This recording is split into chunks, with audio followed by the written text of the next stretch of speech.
Assalamualaikum warahmatullahi wabarakatuh. Waalaikumsalam warahmatullahi wabarakatuh. Bismillahirrahmanirrahim. Alhamdulillahi rabbil alamin. Wassalatu wassalamu ala ashrafil anbiya'i wal mursalin, Sayyidina wa maulana Muhammadin wa ala alihi wa ashabihil mujahidin at-tahirin. Amma ba'du, subhanaka la ilma lana illa ma 'allamtana innaka antal alimul hakim. La hawla wa la quwwata illa billahil aliyyil azim. Saudara-saudara kaum muslimin rahimakumullah, ada seorang anak muda bernama Malik bin Dinar. Barangkali kalau bahasa sekarang, Malik bin Dinar ini masuk golongan jet set.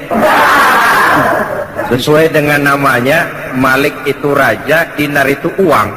Malik bin Dinar kalau terjemahan kasar, raja bin uang. Dia memang kelompok head. Kerjanya pesta. Satu malam tengah dia mengadakan pesta di rumahnya, ya tentu dilengkapi dengan minuman keras zaman itu.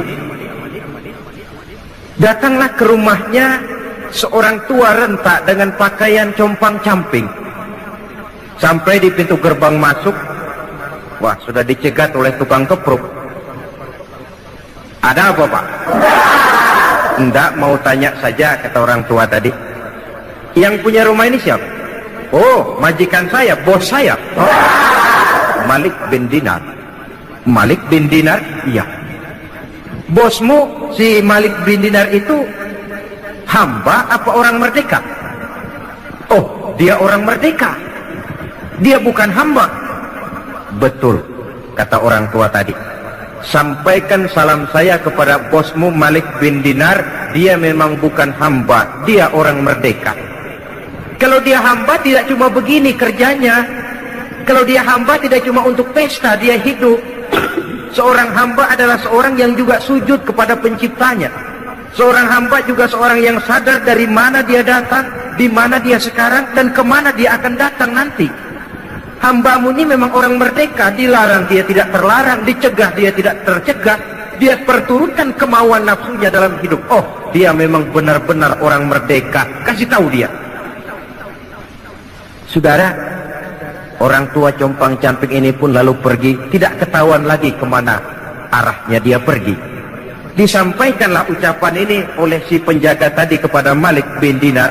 Terperangah dia mendengar. Ini ucapan orang tua sederhana, tapi kok nyangkut di hati. Kalau kau hamba bukan begini kerjamu, kau orang merdeka. Merdeka dari aturan Allah, merdeka dari agama. Kau mengatur hidupmu menurut seleramu. Kau memang orang merdeka. Dia renungi ucapan orang tua tadi. Malam dia tidur, mimpi. Mimpinya nggak kepalang tanggung lagi. Mimpi kiamat datang. Lalu dia naik pengadilan di padang mahsyar. Setelah diadili, jatuh vonis karena memang dosanya banyak, dia mesti masuk neraka.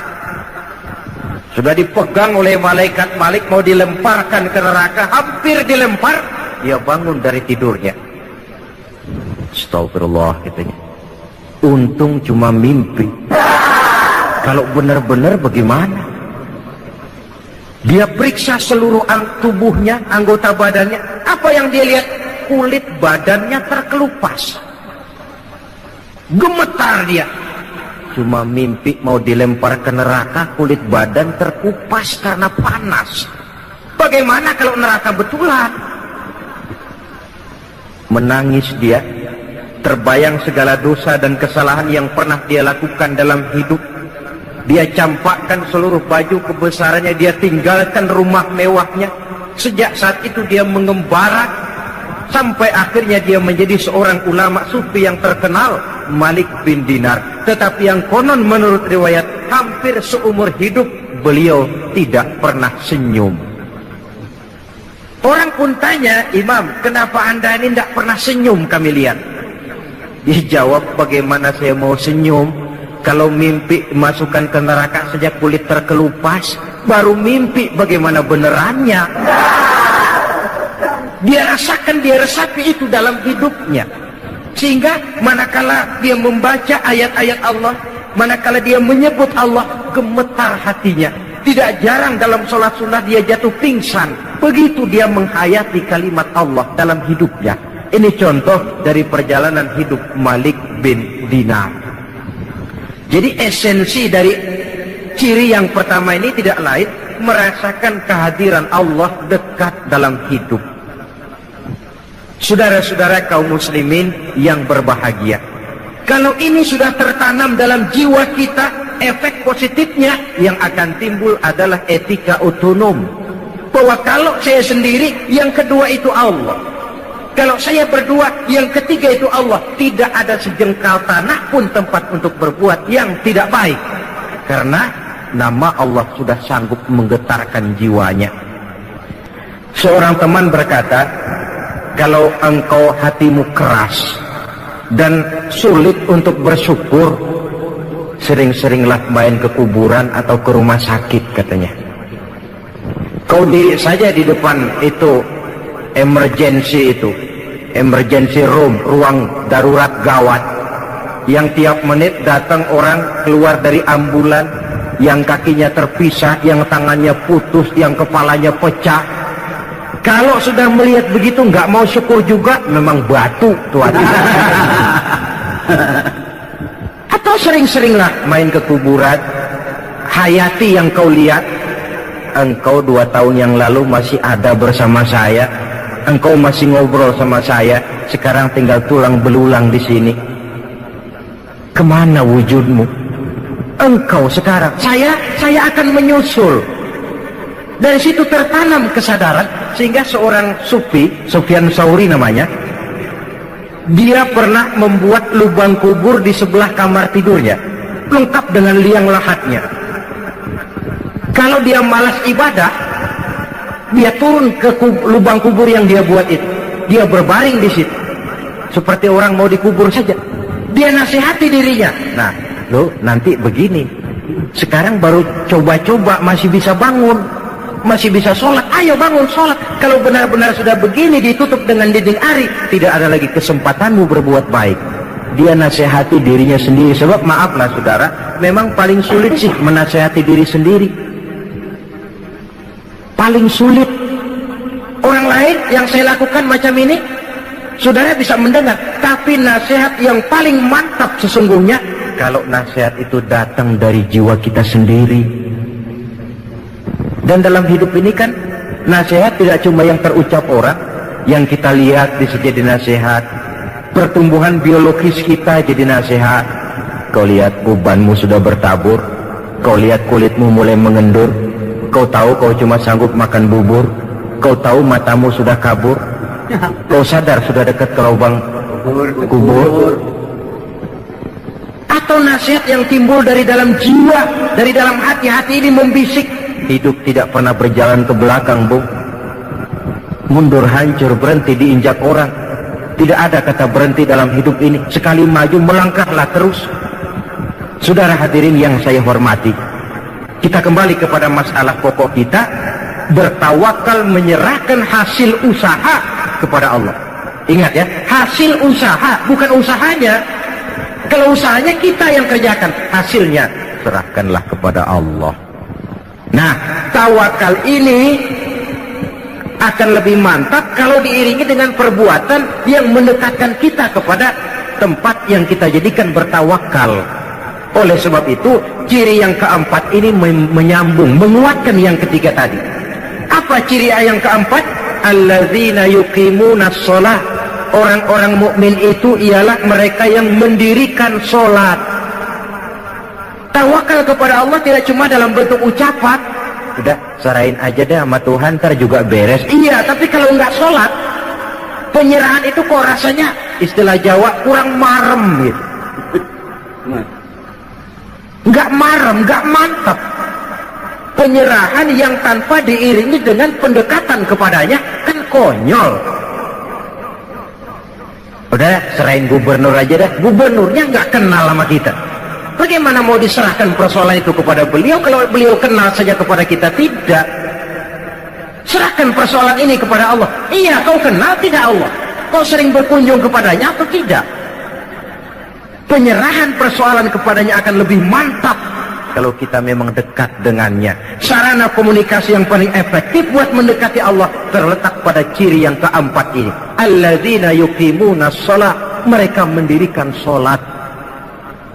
Saudara-saudara, jadi proses kita bertawakal ini diimbangi dengan pendekatan yang real kepadanya melalui jalur yang disebut sholat. Di sana penyerahan ini menemukan bentuk yang paling pasrah. Kalau tidak, kita sih bisa saja berkata, saudara-saudara jangan takut, Allah bersama kita. Tapi kalau tidak sholat itu cuma mulut, hatinya mungkin perang. Apa iya Tuhan bersama gue sembahyang aja kagak. Hatinya kan perang. Antara mulut dengan batin ini tidak seimbang, tidak sama, karena kata dan perbuatan lain. Seperti di zaman sekarang kan ada orang agnostik, agnotisisme, yaitu orang yang menghargai agama, menaruh agama di tempat yang luhur, tapi tidak mau mengikatkan diri terhadap suatu agama secara formal. Dia mengakui esensi agama, dia hargai agama, tapi dia tidak mau terikat dengan suatu agama secara formal. Mau dibilang Islam nggak pernah ke masjid, mau dibilang Kristen kapan ke gerejanya, Hindu tidak, Buddha pun bukan. Tapi kalau bicara agama mulu, bukan main. Agnotisisme, manusia agnostik, manusia yang menghargai agama, menaruh agama di tempat yang tinggi. Dia salut dengan agama, tapi secara formal dia tidak mau mengikatkan diri dengan suatu agama. Kan menggejala ini di masyarakat kita sekarang ini. Manusia-manusia agnostik macam itu. Paling-paling akhirnya dia akan bilang, oh semua agama benar, semua agama bagus. Lalu Bapak yang mana Pak? Itu pribadi saya. Pribadi saya, agnostik. Tidak mau secara terbuka mengikatkan diri dengan suatu agama. Cukup buat dia menghargai agama. Nah, coba kalau penyakit ini berkembang, yang akan jadi korban anak cucu kita, generasi yang akan datang, lebih gampang lagi sikap beragamanya. Itulah sebabnya sering saya ungkapkan, kita tidak hanya perlu orang yang berilmu agama, tapi juga kita perlu orang yang berjiwa agama. Kalau berilmu agama, dia menganalisa agama dari berbagai segi. Tanpa jiwa agama, dia sulit untuk hidup menurut ajaran agama. Saudara hadirin yang saya hormati, oleh karena itu, sholat sekali lagi merupakan sandaran vertikal dalam kerangka memperkuat sifat tawakal kita kepada Allah. Kita bisa saja berkata, ini karena sudah pakai bibit unggul, lalu pupuk ureanya bagus, kita berharap panen besar tahun depan. Boleh, harus begitu. Optimisme dalam hidup memang perlu. Tapi kalau tidak ada tawakalnya, tidak ada upaya pendekatan kepada Allah, dia merasa semuanya memang sudah diperhitungkan secara matang, medan sudah dikuasai, situasi dan kondisi sudah menunjang. Apa yang terjadi? Lacur, wereng, ngamuk. Yang diharapkan panen besar, gagal total, berantakan. Kalau orang punya tawakal, dia akan mawas diri. Inilah manusia. Dia cuma berupaya, Allah menentukan. Ada hikmahnya buat kita. Mungkin selama ini kita melupakan dia, mungkin kita jauh dari dia, mungkin ini teguran buat kita.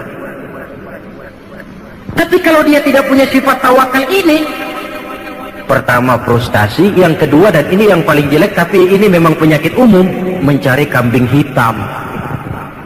Ini kan penyakit umum, kurangnya sifat jantan, mencari kambing hitam, menyalahkan sana, menyalahkan sini, yang tentu yang disalahkan menangkis diri, mendebat dan membantah. Akhirnya yang akan timbul bukan jalan keluar yang baik, tapi jalan keluar yang akan merupakan persoalan baru yang lebih pelik lagi.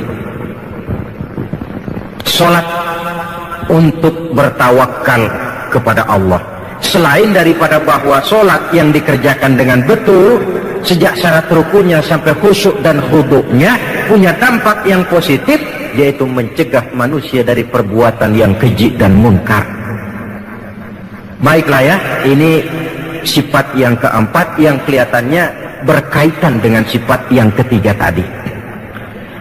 Sifat yang kelima, ciri yang terakhir dari seorang mukmin dalam Al-Anfal ini, wa mimma razaqnahum yunfiqun. Mereka orang-orang mukmin itu membelanjakan rezeki yang diberikan kepada mereka itu di jalan Allah. Dia peras keringat, banting tulang, pergi pagi pulang sore, berusaha. Setelah dia dapat, dia sadar di sini ada hak anak yatim, di sini ada hak masjid, di sini ada hak pondok pesantren, di sini ada hak janda-janda tua yang miskin, punya anak banyak, hidup perlu santunan. Sehingga dia lalu tidak hidup hanya untuk kepentingan perut dan dirinya sendiri saja, tapi mampu menjadi rahmah sekurang-kurangnya bagi lingkungan di mana dia tinggal.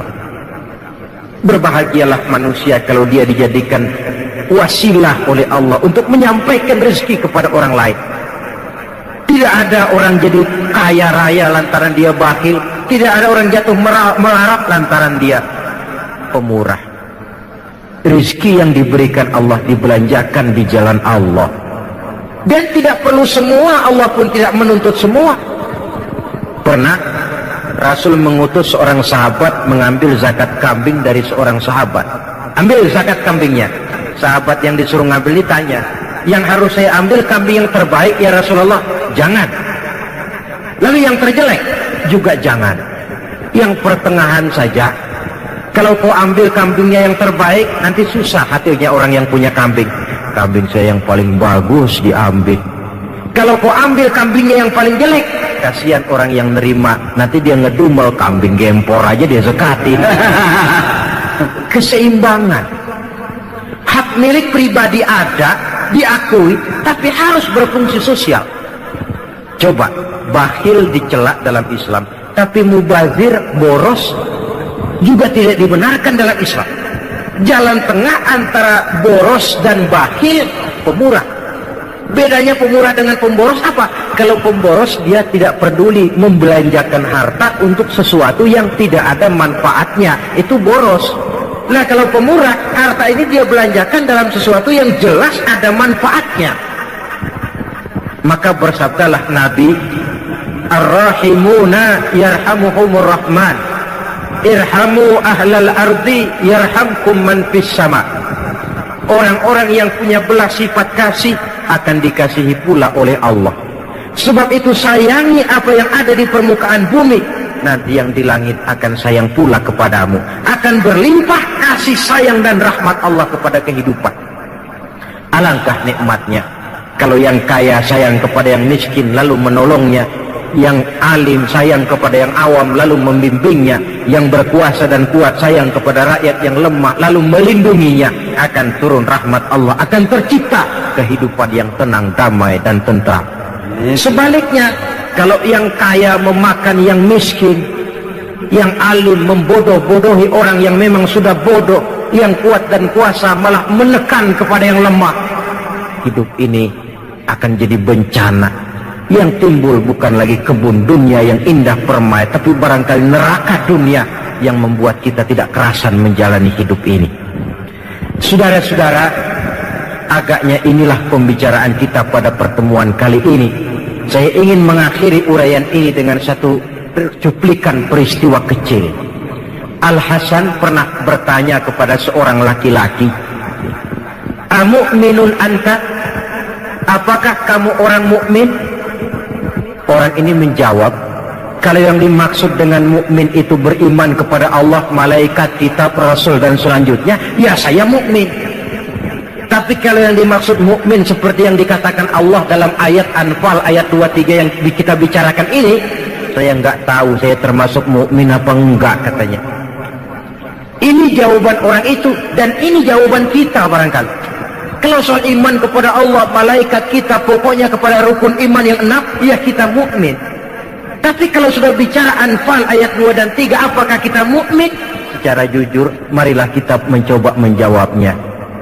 Yang pada akhirnya jawaban itu akan kita terjemahkan dalam perbuatan kita untuk menyesuaikan antara ciri dengan keadaan kita. Semoga menjadilah kita orang mukmin sebenarnya seperti yang dikehendaki Allah dalam Al-Anfal ayat 2 dan 3. Amin ya rabbal alamin. Nah saudara, sekianlah jumpa kita kali ini. Walaupun yang saya sampaikan singkat, mudah-mudahan ada manfaatnya. Terima kasih banyak atas segala perhatian. Mohon maaf atas segala kekurangan. Usikum wa nafsi bitaqwallah. Aqulu qawli hadza wa astaghfirullahal azim li wa lakum. Wassalamualaikum warahmatullahi wabarakatuh.